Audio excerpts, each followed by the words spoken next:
오늘 하루 하나님 은혜로 성령 충만한 하루가 되시기를 축복합니다. 다시 사무엘서 이야기로 돌아오게 되죠.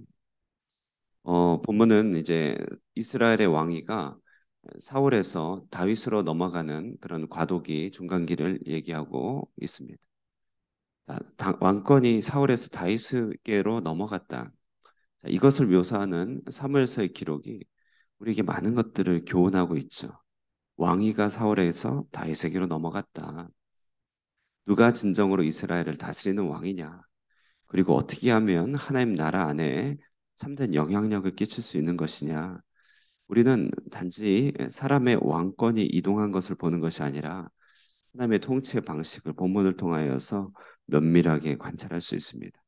이 변천, 왕위 변경은 이제 앞으로 한동안 계속 나타나게 될 것입니다. 한 과정 한 과정이 우리 하나님 나라가 어떻게 우리 가운데 임하시는지를 보게 되는 중요한 묘사가 될 것입니다. 사울은요, 지금까지 이야기를 통하여 두 차례의 불순종을 하게 되죠. 하나는 사울이 자기 스스로 제사장의 역할을 감당하면서 제사를 드린 그런 불순종. 그리고 또 하나는 하나님께서 하나님 당신의 원수로 택한 이 아말렉을 진멸하려는 이 하나님의 명령을 자의적으로 해석하여서 자기에게 유익한 것을 남겨두고 아말렉 족속 그 중에 중요한 것들은 이제 살려두는 그런 나름대로의 자의적 해석, 다시 말해 불순종을 보이게 됐다는 것이죠. 이 두 가지 과정을 통하여서 이 사울은 하나님의 테스트를 받게 되었고 사울이 보여준 바는 뭐냐면 사울은 그냥 전형적인 인간 왕이었을 뿐이다. 이것이 드러나게 된 것이었습니다.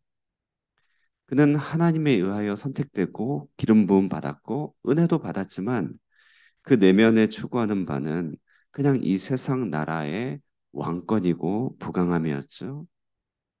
그런 가치관이 있었기 때문에 결정적인 하나님의 도전과 테스트 앞에서 그는 불순종을 택할 수밖에 없었던 것입니다. 하나님은 이스라엘 왕 사울을 이제 버리시고 이제 새로 왕을 세우십니다. 그 이름이 바로 다윗입니다. 바로 본문 앞선 이야기는 하나님께서 다윗을 찾아내시고 사무엘을 통하여서 기름 부음을 허락하는 장면을 묘사하고 있습니다. 이세 집안의 막내였죠, 다윗은요. 양을 치는 자로서 그 당시에 왕위를 받을 자로서 두드러진 인물은 아니었습니다. 그는 그 형제 중에서 그 숫자에 들지도 못할 정도로 아버지에게서조차 왕으로 고려되지 않는 그런 인물이었습니다. 다시 말해 당시의 통념에 따라서는 하나님, 그러니까 왕권을 다스린 그런 외형을 갖춘 사람이 아니었다는 것이죠. 자, 그런데 하나님 나라의 어떤 묘미, 하나님 나라의 신비함은 바로 이런 데 있습니다. 세상 나라 사람들이 보기에 이 땅의 표준이 보기에 비록 밀려나 있고 오늘날의 용어로 혹은 뭐 아싸다 이렇게 표현한다 할지라도 하나님의 눈에 들게 되면 그는 하나님에 의하여 쓰임 받는 왕권을 얻게 된다는 것이죠. 다윗은 하나님의 눈에 발견되었습니다. 그에게 어떤 자질이나 어떤 왕으로 선택받을 만한 조건이 있어서 다윗이 선택된 것은 아니었습니다. 비록 이제 앞서 본문을 보면은 그의 눈빛이 또 총명하고 그의 얼굴이 붉고 용모가 아름답다고 말하고는 있으나 이것은 다윗에게 왕이 될 만한 자질을 말하는 것이 아니라 하나님의 선택을 받은 자의 어떤 특별한 은총의 표식을 말하는 것이죠. 모세가 태어났을 때 그 부모가 모세가 잘생김을 보고 그리고 3개월 동안 감추었다고 합니다. 아니 갓난아이가 잘생겨봐야 얼마나 잘생겼습니까? 그리고 모든 아이는 부모님에게 보기에 잘생겼지 않습니까? 그런데 여기서 말하는 잘생김, 용모가 빼어남은 외적인 외형을 말하는 것이 아니라 하나님의 택함이 있는 하나님의 은총이 있는 자의 어떤 표식이라고 할 수 있습니다. 그런 의미에서 예수를 믿는 여러분들은 하나님 보시기에 다 잘생긴 자들이죠. 여러분 정말 잘생기셨습니다. 은총을 받았고 주의 사람이 되었고 또 기도의 사람이 되었습니다. 정말 주님 보시기에 용모가 빼어난 잘생긴 분들이죠. 자, 이렇게 선택과 부르심에 따라 다윗은 왕이 되었고 기름 부음을 받았습니다. 이제 이 나라의 새로운 왕이 출현하게 된 것입니다. 이것이 사무엘서의 이야기입니다. 자, 그런데 이렇게 기름 부음 받은 다윗이 바로 왕이 된 것이 아니었죠. 기름 부음은 받았지만 즉시로 왕이 된 것이 아니라 이때부터 10년여의 광야 생활이 펼쳐집니다. 여기에서 하나님 나라의 영향력을 갖추고 통치권을 갖춘다는 것의 의미가 무엇인지를 우리로 생각하게 됐죠. 우리는 어떻게 하나님 나라의 통치자, 하나님 나라 안에서 다스리는 자가 될 것인가? 자, 여기서 우리는 많은 것들을 생각할 수 있고요. 또 하나는 기름 부으심이 다윗에게 임하고 난 뒤에 이제 사울에게는 그 부리시는 악한 영이 임하여 옛 기름 부음의 은총의 일들이 사라지게 되었다는 것이죠. 여기서 우리는 촛대가 옮겨진다고 한다는 것에 엄중한 사실을 깨닫게 되면서 우리가 주 안에서 성령 안에서 살아가야 될 강한 동기부여를 얻게 됩니다.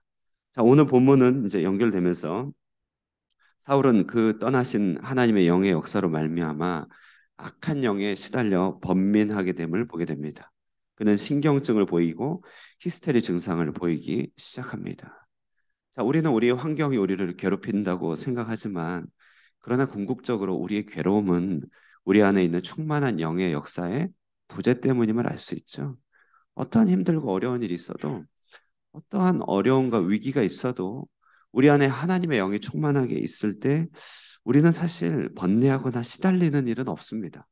피곤할지언정 신경증을 보이며 히스테리를 보이는 그런 메마름은 없다는 것이죠. 그러나 사울은 이제 기름 부으심이 떠나 하나님의 영이 떠나자 악한 영이 그를 사로잡았습니다. 우리는 이것 아니면 저것이죠. 하나님의 성령으로 충만하게 되거나 그 충만함이 없는데 공백의 영, 허무의 영, 없음의 영, 어둠의 영이 우리 가운데 자리 잡거나 둘 중에 하나임을 생각할 때 우리의 생활은 오히려 단순하다고 할 수 있습니다. 이제 사울의 왕궁의 사람들은 왕권을 가진 사울을 도우려고 합니다. 앞선 자가 조금만 불편하면 따르는 자는 금세 눈치를 채고 도와주려고 하죠.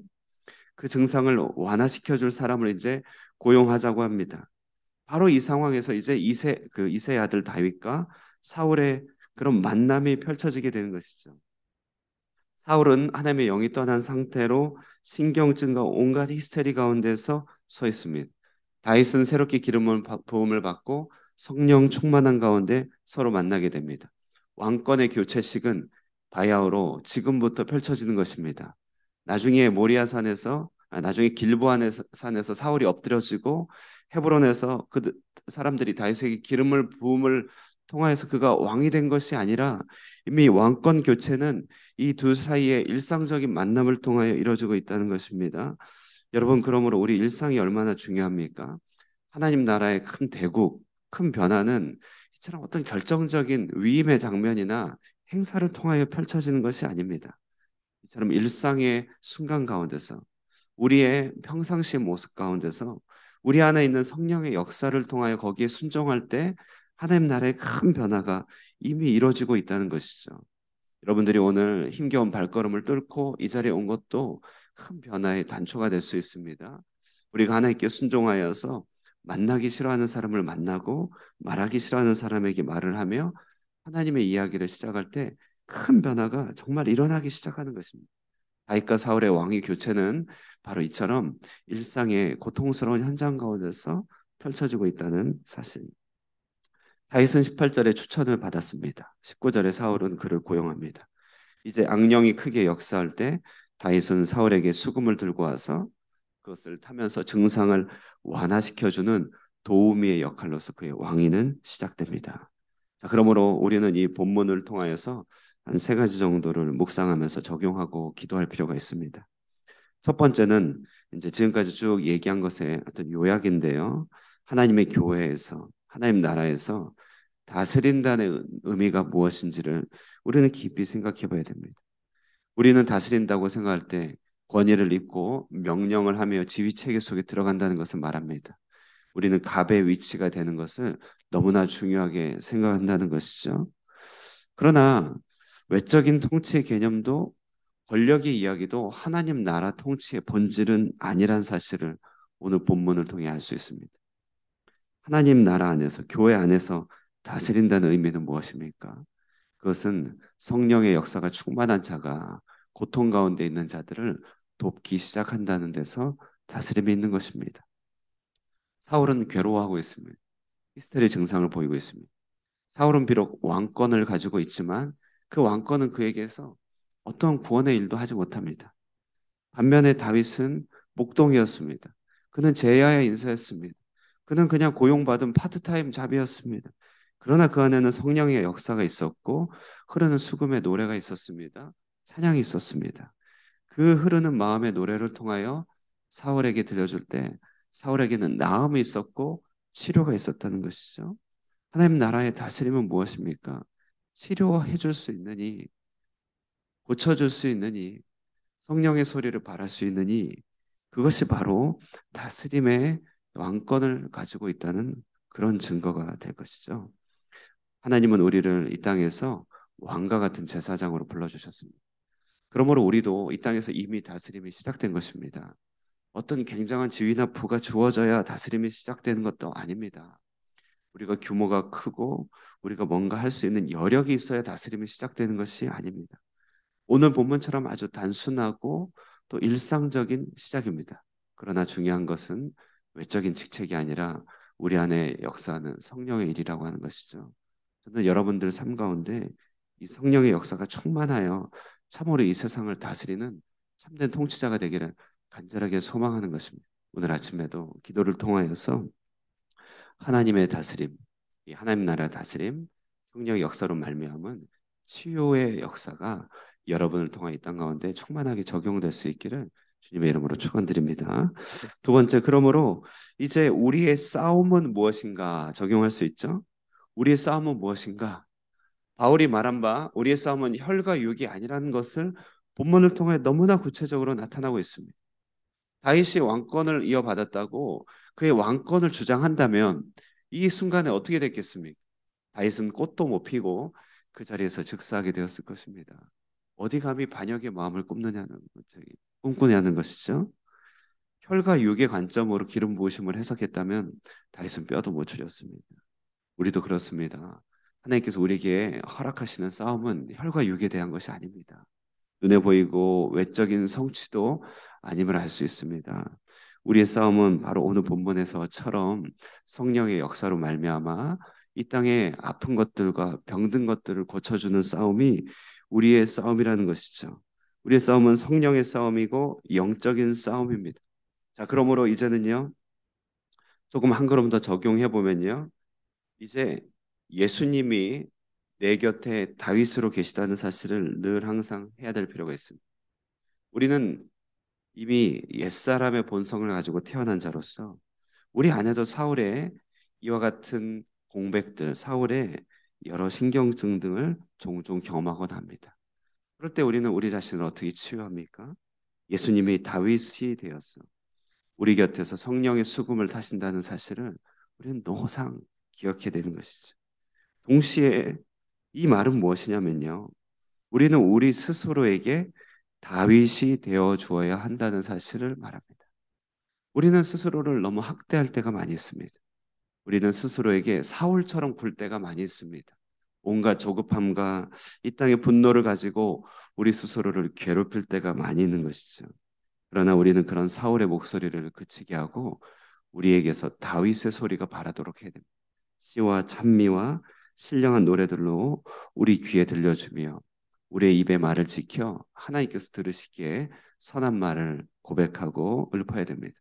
쉬지 말고 기도하며 우리는 무시로 하나님 앞에 하나님의 음성, 하나님의 능력을 구하며 간구해야 되는 것이죠. 이것이 우리가 우리 자신에게 다윗이 되어준다는 것의 의미입니다. 여러분은 여러분 스스로에게, 여러분 가족에게 이처럼 다윗이 되어주고 있습니까? 우리는 다윗의 모습으로 오늘 하루를 우리 자신을 다독이며 또 우리 자신을 안아주면서 이끌어가야 될 것을 우리는 깨닫게 됩니다. 자, 끝으로 오늘 본문을 통하여 우리가 최종적으로 얻게 되는 교훈은 그러므로 성령 충만이 문제 해결의 가장 중요한 키고 열쇠다. 이것을 깨닫게 되는 것이죠. 성령 충만이 가장 중요한 키다. 어제 우리 수요 예배 때 성령 충만에 대해서 배웠습니다. 술 취하지 말라. 이는 방탕한 것이니 오직 성령으로 충만함을 받으라.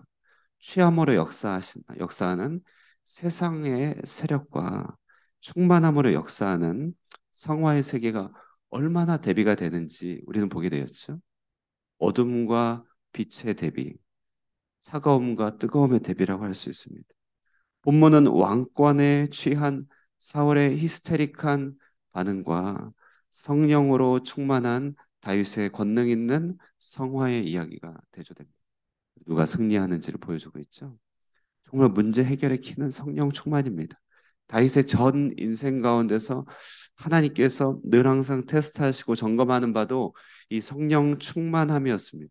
다윗은 일평생 성령 충만함을 놓치지 않기 위하여 싸우고 또 싸웠습니다.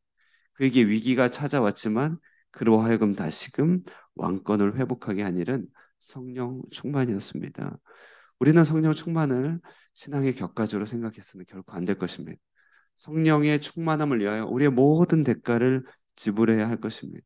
그 충만함을 우리 가운데 항상 유지하면서 우리의 체온이 36.5도로 유지될 때 우리가 가장 건강하듯이요. 우리 역시도 성령 충만의 온도를 항상 유지해야 될 것입니다.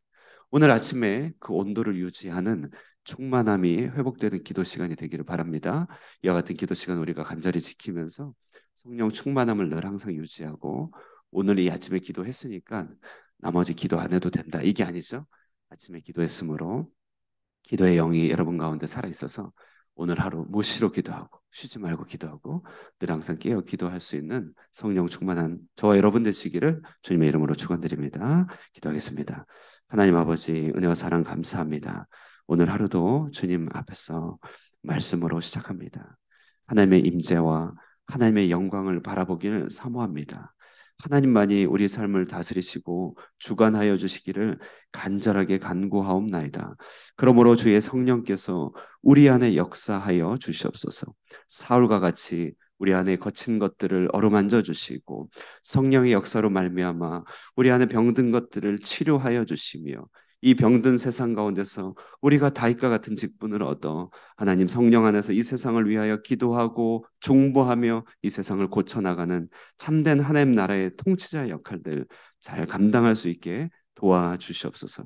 우리 힘이 부족하고 연약할 때마다 우리 곁에 서서 다울과 같이 성령의 수금을 들려주시는 예수 그리스도의 영으로 충만케 하여 주시고 오늘 하루 이 땅 가운데서 우리 싸움 가운데 마귀의 역사 가운데 지지 않고 성령의 충만한 삶을 유지하며 늘 항상 깨어 기도하며 하나님의 역사로 우리를 통하여 이 땅 가운데 충만하게 드러내는 주의 종들이 될 수 있도록 축복하여 주시옵소서.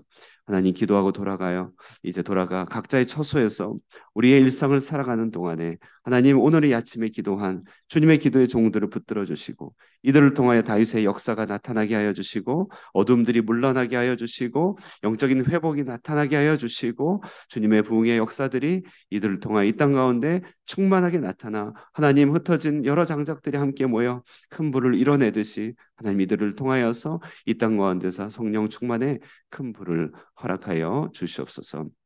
병중에 있는 자들을 고쳐주시고 하나님 치료와 회복 가운데 있는 자들에게 하나님의 큰 은혜와 능력을 베풀어 주셔서 온전히 치료하여 주시며 사랑하는 우리 자녀들에게 하나님의 은혜의 역사들 끊이지 않게 하여 주시고 늘 항상 하나님 나라를 사모하며 먼저 그의 나라와 의를 구할 수 있는 귀한 자녀들로 자라갈 수 있도록 복을 허락하여 주시옵소서. 이 아침에 기도합니다. 함께하여 주시기를 간절히 바라고 예수님의 이름으로 기도드리옵나이다. 아멘. 예, 우리 기도하시고 개인의 기도 제목 가지시고 기도하시고 돌아가도록 하겠습니다.